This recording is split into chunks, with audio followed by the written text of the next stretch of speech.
Morning. पिछले video में हमने देखा कि किस तरीके से हमने MySQL को हमारे सिस्टम पे इंस्टॉल किया है। अब हम देखेंगे कि MySQL पे हम वर्क कैसे करेंगे।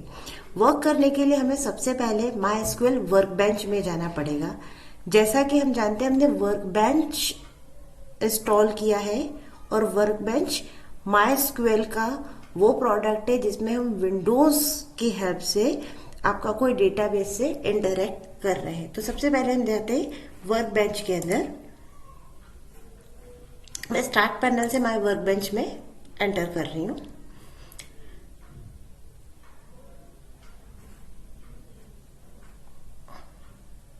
क्लिक करने पर जैसा हमने कल पासवर्ड क्रिएट किया था वो मेरे से पासवर्ड मांगेगा एंड मैंने पासवर्ड सेव किया हुआ है ऑलरेडी। तो एक कुछ इस तरीके का विंडोज मेरे सामने ओपन हुआ है। अब विंडोज ओपन होने पर क्योंकि आप ये पहली बार देख रहे हैं तो ये आपके क्वेश्चंस होंगे कि ये विंडोज में क्या है। तो लेफ्ट हैंड साइड पर जो होता है वो होता है स्कीमास वाला कॉलम। जैसा आप देख रहे हैं ये ABD ये डेटाबेस कुछ बने हुए हैं तो वो डेटाबेस का नाम है। क्योंकि ये MySQL का डेटाबेस है तो इसमें बहुत सारे डेटाबेस का कलेक्शन होगा।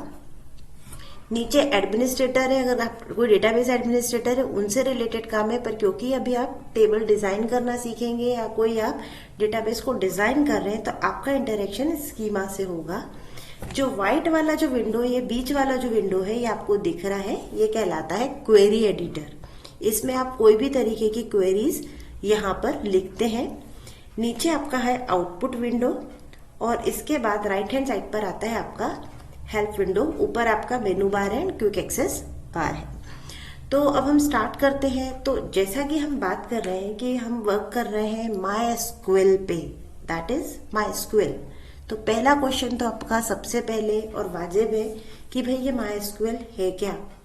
तो MySQL सिंपली मैं डिफाइन करूं तो MySQL is a programming language which is used in order to interact with database। जैसे कि अब आप देख रहे हैं कि मेरे पास एक डेटाबेस है।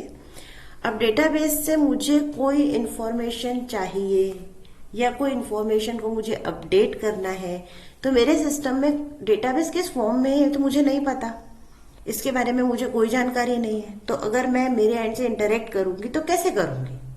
कंप्यूटर से मैं किस भाषा में बात करूंगी तो कंप्यूटर से जिस भाषा में मैं बात कर सकती हूँ वो है SQL।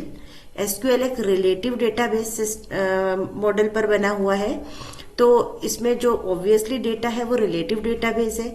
आगे जब हम पढ़ेंगे तो आपको डेटाबेस के कंसेप्ट, रिलेटिव डेटाबेस के कंसेप्ट, स्कीमास एक्सेट्रा के कंसेप्ट के बारे में आगे के वीडियोस में मेरे आपको मालूम पड़ेगा। तो आप सिंपली ये समझिए कि अभी जो क्वेरी विंडोज में हम जो कुछ भी लिख रहे हैं वो SQL लिख रहे हैं और इसका सिर्फ पर्पस ये है कि हम हमारे कंप्यूटर से डेटाबेस से, कंप्यूटर में जो स्थित डेटाबेस है उससे हम कोई तरीके की बातचीत कर सके। तो SQL is an interactive language. अब SQL एक इंटरेक्टिव लैंग्वेज है तो ऑब्वियसली एक लैंग्वेज है। तो लैंग्वेज का यूज हम काय के लिए कर सकते हैं तो इसका जो यूज है हम 4 चीजों के लिए करते हैं। Create, read, update and delete, जिसको हम क्रूट कहते हैं सिंपल भाषा में, जिसको SQL एप्लीकेशंस भी कह सकते हैं। तो डेटाबेस पर हम कोई चीज क्रिएट करते हैं डेटाबेस को, या तो उसको अपडेट करते हैं, डिलीट करते हैं या मॉडिफाई करते हैं। रिवाइज कर लेते हैं कि SQL is a structured query language. It is a programming language which is used to interact with database. It is used to create, read, update and delete data.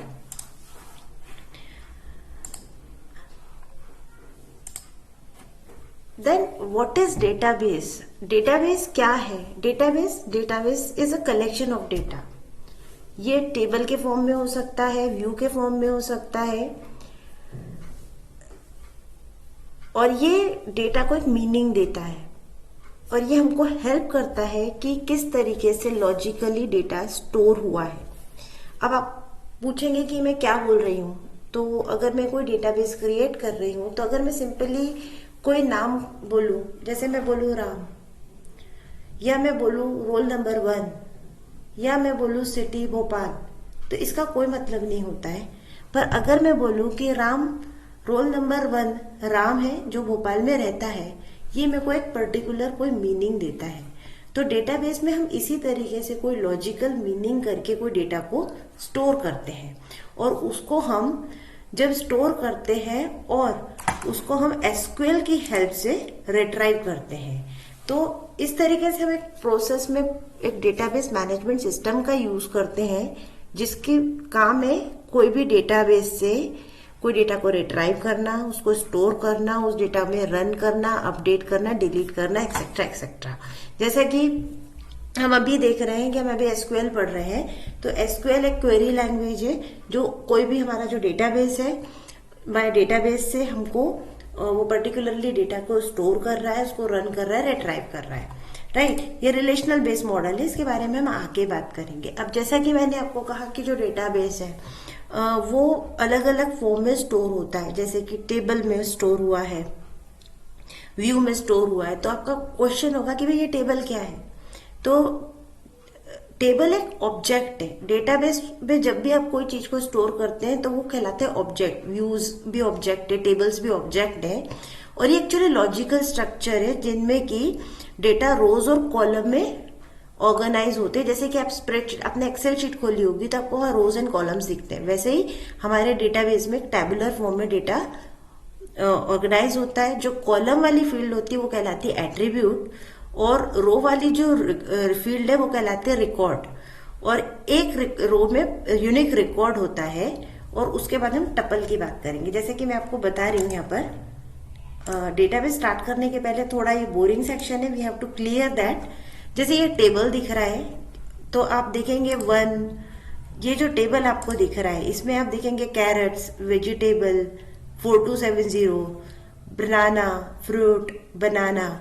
जो प्रोडक्ट है, ये product जो नीले अक्षरों में जो दिख रहा है ये है कॉलम, ये कहलाता है एट्रीब्यूट्स। 1, कैरेट, वेजिटेबल, ये यूनिक वैल्यू है, ये कहलाती है रो। और जब रो और कॉलम मिल जाते हैं, ठीक है, जब रो और कॉलम मिल जाते हैं, यानी कि जैसे कि अगर मैं बोलूंगी रो नंबर 1 में 1 कैरेट, वेजिटेबल और 4270 ये मिलके बनाते हैं, that is set of attributes, एक रो में कहलाती है टपल। तो आपको एक क्लियर हो गया होगा कि किस तरीके से आपका डेटाबेस में काम होता है। अब हम आगे चलते हैं और देखेंगे कि किस तरीके से हम हमारी वर्कबेंच के अंदर कोई डेटाबेस से के साथ काम कर सकते हैं। अब हम देखेंगे कि किस तरीके से हम एक डेटाबेस को क्रिएट कर सकते हैं, उसमें टेबल क्रिएट कर सकते हैं और उसमें कोई वैल्यूज को इंसर्ट कर सकते हैं। तो डेटाबेस को क्रिएट करने के लिए हम स्कीमास कॉलम पर ध्यान रखेंगे, और क्रिएट करने के लिए सबसे पहले हमें क्वेरी लिखेंगे। हम क्विक क्वेरी एडिटर में जाएंगे और हम एक क्वेरी टाइप करेंगे, क्रिएट डेटाबेस न्यू डीबी, और उसके बाद सेमीकोलन देंगे।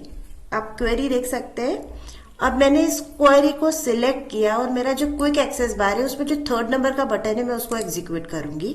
आप नीचे देख सकते हैं यहाँ पर 1 रो अफेक्टेड दिख रहा है। अब इस डेटाबेस क्रिएट हुआ है कि नहीं इसको देखने के लिए मैं इधर स्कीमास के ऊपर एक रिफ्रेश बटन है, इसको क्लिक करूंगी। आप देख सकते हैं न्यू डीबी यहाँ पर आपको नजर आएगा। अब इसको यूज करेंगे हम कोई भी डेटाबेस में कोई भी नया टेबल ऐड करने के लिए पहले मेरे को न्यू डीबी को यूज करना पड़ेगा, तो मैं न्यू डीबी यूज करूंगी।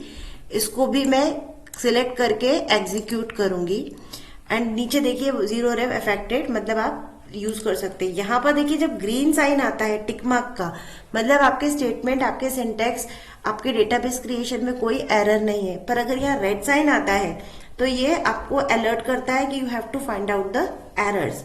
अब मैं यहाँ पर एक नया टेबल क्रिएट करना चाहती हूँ, तो मैं लिखूंगी क्रिएट टेबल पर्सन। उसके बाद एक 9 के ऊपर जो ब्रैकेट है स्मॉल वाला वो ब्रैकेट देंगे। अब मैं यहां पर लिख दूंगी roll number int name varchar 20 and age int, ठीक है। और इसके बाद इसको ब्रैकेट को क्लोज कर देंगे और बंद कर देंगे and then we will run it. नीचे देख सकते हैं आप मेरा टेबल क्रिएट हो गया है। और अब हम इसमें एक वैल्यू इंसर्ट करके देखते हैं। Insert into person values, roll number 1, name varchar में ब्रैकेट लेंगे राम, एंड एज डाल देते 20। देखिए वापस इसको रन करते हैं हम। हमारा रन हो गया है, ग्रीन सिग्नल आ चुका है। एंड देन हम एक इसको रिट्राइव करके देखते हैं।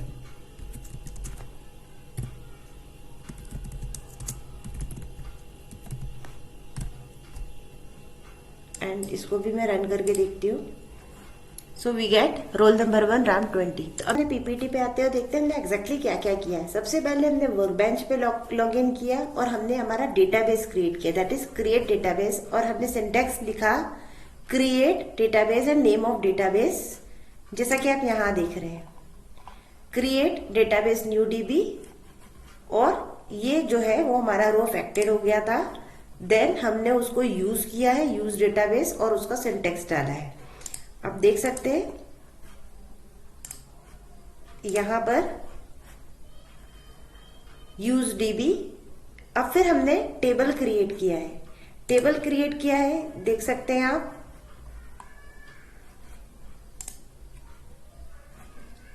टेबल क्रिएट किया है, देख सकते हैं आप, हमने टेबल क्रिएट किया है। सिंटैक्स है क्रिएट टेबल का, create table name, data type, create table person name, varchar PID, int age and int.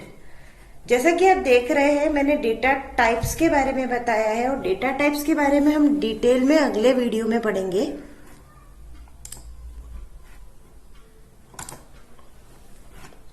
फिर हमने टेबल क्रिएट हो गया, उसका मैसेज दिख रहा है। फिर हमने टेबल में वैल्यू को इंसर्ट किया है, और उसका भी मैं सिंटैक्स आपको बता देती हूं।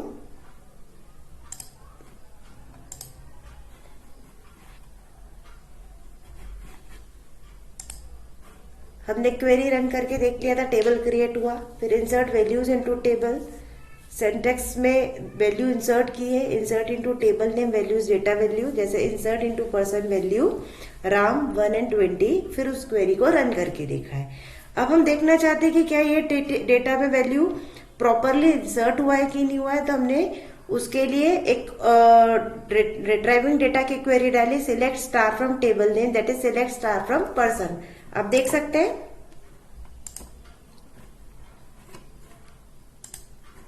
सिलेक्ट स्टार फ्रॉम पर्सन, और आपका ये टेबल यहाँ पर रिफ्लेक्ट हुआ है, जिसमें आपको साफ दिख रहा है कि टपल 1 राम एंड 20 है, रो 1, और कॉलम के एट्रीब्यूट्स रोल नंबर, नेम और एज है। तो इस तरीके से आपको क्लियर हुआ कि डेटाबेस कैसा होता है, डेटाबेस में हम किस तरीके से डेटा को इंसर्ट कर सकते हैं, अपडेट कर सकते हैं। अब एक नेक्स्ट इंपॉर्टेंट स्टेप है ड्रॉपिंग ऑफ द डेटा। तब हम यहाँ पर लिखते हैं drop table name, drop table name, drop table, और टेबल का नाम दे देते पर्सन। और इसके बाद हम इसको सेमीकोलन से क्लोज करेंगे and then we will run it. और वही एग्जीक्यूट का स्टेप, हमारा टेबल जो है पर्सन ड्रॉप हो गया। अब स्कीमा में जाके देखिए, टेबल को क्लिक करेंगे, आपको कोई टेबल नजर नहीं आएगा। आप चाहे तो ये वाली चीज को रन करके रिकन्फर्म कर लीजिए। देखिए मैंने सिलेक्ट स्टार किया तो ये एरर मैसेज दे रहा है, मतलब कि टेबल परमानेंटली ड्रॉप हो गया है। इसलिए इसी तरीके से आप ड्रॉप डेटाबेस न्यू डीबी करके भी ड्रॉप कर सकते हैं। We will go to again PPT.